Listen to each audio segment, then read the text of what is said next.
नमस्कार, जय हिंद। आज का टॉपिक है वो ज्वालामुखी है। वोल्केनिज्म क्या होता है? देखिए, ज्वालामुखी का जो आकार कैसा दिख रहा है आपको? शंकु आकार दिख रहा है। शंकु आकार ज्वालामुखी कैसे बनता है, समझते हैं इस प्रक्रिया को।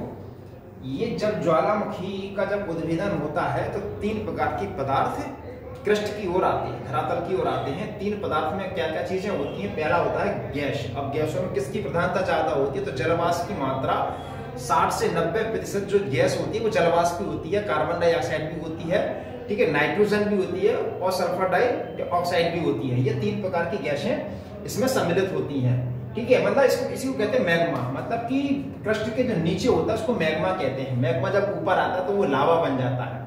इसके बाद फिर ये तो हो गया गैस, है ना। और इसके बाद फिर होता क्या है? विखंडित पदार्थ होते हैं, है ना। तो ये जब ये सब, इसका राख भी होता है, धूल भी होती है, ये सब मिश्रित रूप कहलाता है मैग्मा। मैग्मा कहाँ होता है? मैग्मा कहलाता है, ये वाला एरिया कहलाता है, इसको कहते हैं मैग्मा।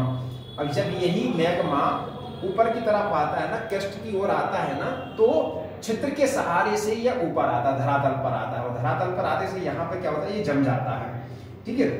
अब ये जम जाता है तो अब देखो, जब ऊपर की तरफ आता है तो इसको हम लावा कहते हैं। अब लावा दो प्रकार का होता है, जैसे कि सिलिका के आधार पर लावा को दो भागों में डिवाइड किया जाता है।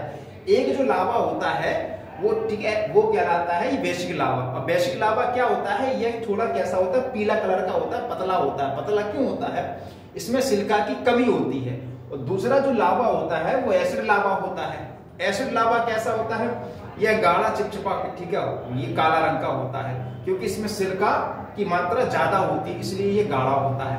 अब होता क्या है कि जो बेसिक लावा है ना, वो यहाँ पर जम जाता है, यहाँ पर जम जाता है। यही जब जम जाता है उसका आकार बड़ा हो जाता है।